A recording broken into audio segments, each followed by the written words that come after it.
और मैं उनसे बात कर रहा था कि परमेश्वर ने मुझसे कहा है, पिछले हफ्ते की बात है ये, कि मुझे फौजियों के लिए प्रार्थना करनी है और मुझे उन्हें चर्च में बुलाकर प्रार्थना करनी है। तो पिछले संडे जब मैं अनाउंस करने वाला था, मैंने कहा मंगलवार का मैं फास्टिंग अनाउंस करता हूं, उसके बाद मैं ये चीज को अनाउंस करूंगा। और मंगलवार को आपको कहा था कि हमें शुक्रगुजारी की फास्टिंग करनी है और प्रभु के सामने ही रहना है। और मंगलवार को हम जानते हैं कि देश में क्या हुआ। इमेजिन करो, हम आप लोग सब लोग हम प्रेयर में थे, नहीं तो वहां पे पता नहीं और भी लोगों की जान जा सकती थी। लाख, वहां पे सैकड़ों लोग थे। एक चीज मैं आपको शुरू से बताता आया हूं कि ये साल फाइनेंशियल डिप्रेशन का होगा। और पिछले हफ्ते मेरा एक स्पिरिचुअल सन मुझसे पूछ रहा था कि मुझे स्टॉक मार्केट में जाना चाहिए। मैंने कहा इस साल ये ऊपर नीचे ही होता रहेगा, क्योंकि घटनाएं ऐसी होती रहेंगी। और उसके बाद फिर ये वाली घटना हो गई, जो आतंकवादियों वाली। जब परमेश्वर ने हमें पहले से बता दिया पिछले साल ही कि फाइनेंशियल चीजें खराब होंगी, और आप प्रार्थना में हो, मैं प्रार्थना में हूं, जो कुछ भी खराब हो रहा है उसके लिए हमें प्रार्थना करनी है, क्योंकि और कोई इसका हल नहीं है।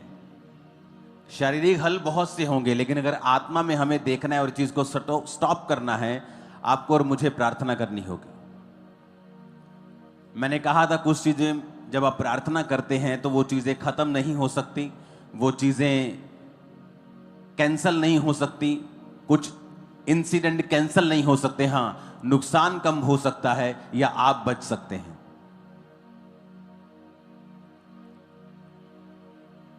हालेलुया। एक क्रिश्चियन परिवार भी वहां पे था, और वो जब जा रहा था वहां पे, तो जिस ढाबे में वो खाना खा रहे थे उसने नमक ज्यादा डाल दिया। तो उन्होंने कहा कि नमक ज्यादा डला हुआ मेरे माता पिता खा नहीं पाएंगे, तो जल्दी बिल बना, हमें जाना है वहीं वैली में। उन्होंने कहा नहीं, मैं तो जाने नहीं दूंगा तुझे। तो हम पूरा खाना खिला के दोबारा खाना बनाया, और उसमें वो लेट हो गए और 15 मिनट लेट पहुंचे वहां पे। और जब वो पहुंचे ही थे तो लोगों ने कहा यहाँ लोग मारे जा रहे, भाग जाओ। तो वो भागे वहां से। तो इस तरह की कितनी घटनाएं आपको मिलती हैं, और आपको ये चीजें इनकरेज करती हैं कि प्रार्थना करते रहिए, ताकि जो शैतान करना चाहता है वो ना हो या कम से कम हो। कितने मेरी बात को समझ रहे हैं? हालेलुया। आपको प्रार्थना करनी होगी मीडिया के लिए कि प्रभु उन्हें बुद्धि दे और समझ दे। प्रार्थना करनी होगी देशों के लिए, प्रार्थना करनी होगी सरकारों के लिए, प्रार्थना करनी होगी फौजियों के लिए, क्योंकि वचन ये कहता है कि आप लोग जो क्रिश्चियन हैं वो मध्यस्थता में हैं, कि आप लोगों को मध्यस्थता करनी है, आपको लोगों को समस्याएं देखनी है और उसके अनुसार आपको प्रार्थनाएं करनी है परमेश्वर के सामने।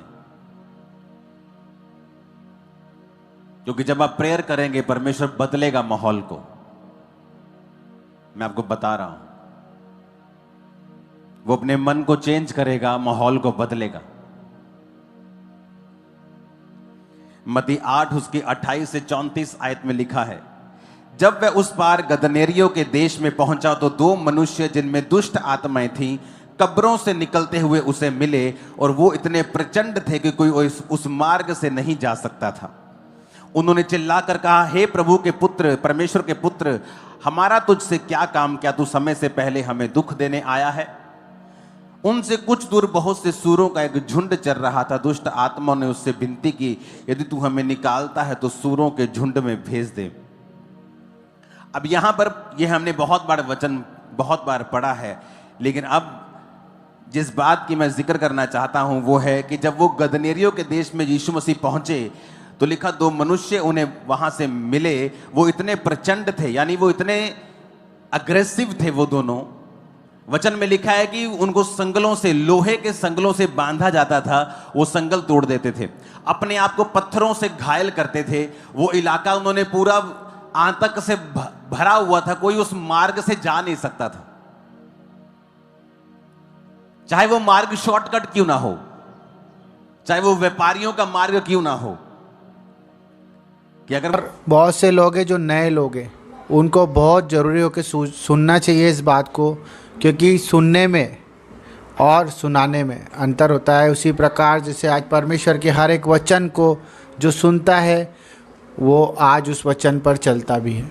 मेरे भाई बहनों, जो मोरल ऑफ द स्टोरी, जो प्रभु की एक हमारे लिए शांति का प्रतीक पवित्र आत्मा जो हमारे लिए रखा गया, हम उसे कैसे महसूस करें और कैसे उसके अंदर इन्वॉल्व होएं और कैसे वचन पर चलें, इन सब चीज़ों के लिए परमेश्वर ने हमारे प्रॉफिट जी जैसे और बहुत से जो पास्टर हैं जो हमें प्रचार करते हैं, चर्चों में हमें शिक्षा देते हैं, ये सब चीज़ों के पीछे सिर्फ एक ही है रीज़न, वो है परमेश्वर की बड़ाई और परमेश्वर के जन पवित्र आत्मा को जाने।